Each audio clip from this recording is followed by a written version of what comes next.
राहुल एक शांत और समझदार लड़का था जो हाल ही में शहर छोड़कर एक छोटे से गांव में आया था क्योंकि उसे वहां एक सरकारी स्कूल में अध्यापक की नौकरी मिली थी। गांव सुंदर था, लेकिन वहां के लोगों के चेहरे पर एक अजीब डर हमेशा छाया रहता था। एक दिन राहुल ने गांव के एक बुजुर्ग से पूछा, यहाँ के लोग इतने सहमे हुए क्यों हैं? बुजुर्ग ने धीरे से कहा, स्कूल के पीछे जो पुराना कुआं है ना, वहां मत जाना, वहां छाया है। राहुल हंसते हुए बोला, भूत प्रेत जैसी बातें मैं नहीं मानता। बुजुर्ग ने बस एक लंबी सांस ली और चुप हो गया। अगले दिन राहुल स्कूल से देर तक काम करके निकल रहा था। तभी उसकी नज़र पुराने कुएं की ओर गई। अंधेरे में भी उसे वहां कुछ चमकता सा दिखाई दिया। जिज्ञासावश वह कुएं के पास गया।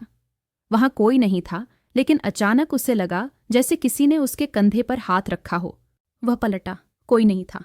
अगली रात राहुल के कमरे में अजीब घटनाएं होने लगीं। किताबें अपने आप गिरने लगीं, दरवाजे अपने आप खुलने और बंद होने लगे। एक रात उसे सपने में एक लड़की दिखी, लंबे बाल, सफ़ेद कपड़े और सूनी आंखें। वह सपने में बोली, मुझे बाहर निकालो, मैं अब भी वहीं हूं, उस कुएं में। राहुल डर के मारे पसीने में भीग गया, पर अब वह खुद को रोक नहीं पा रहा था।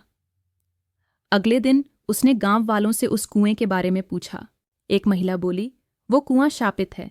बरसों पहले एक लड़की को उसके ही परिवार ने बदनामी के डर से उस कुएं में धक्का दे दिया था। तब से उसकी आत्मा वहीं भटक रही है। राहुल ने उस रात तय किया कि वह सच्चाई जानेगा। रात के 12 बजे वह फिर से कुएं के पास गया। हाथ में टॉर्च और पूजा की कुछ सामग्री थी। जैसे ही वह कुएं के पास पहुंचा, हवा ठंडी हो गई और सब ओर सन्नाटा छा गया। अचानक कुएं से एक ठंडी परछाई निकली। वही लड़की थी। तू आया है मुझे मुक्ति देने? उसने पूछा। राहुल ने कांपते हुए हाँ कहा। लड़की मुस्कुराई और धीरे धीरे हवा में विलीन हो गई। तभी अचानक तेज हवा चली और कुएं का ढक्कन अपने आप बंद हो गया। उस दिन के बाद गांव में फिर कभी अजीब घटनाएं नहीं हुईं। लेकिन राहुल जानता था, छाया अब शांत हो चुकी थी।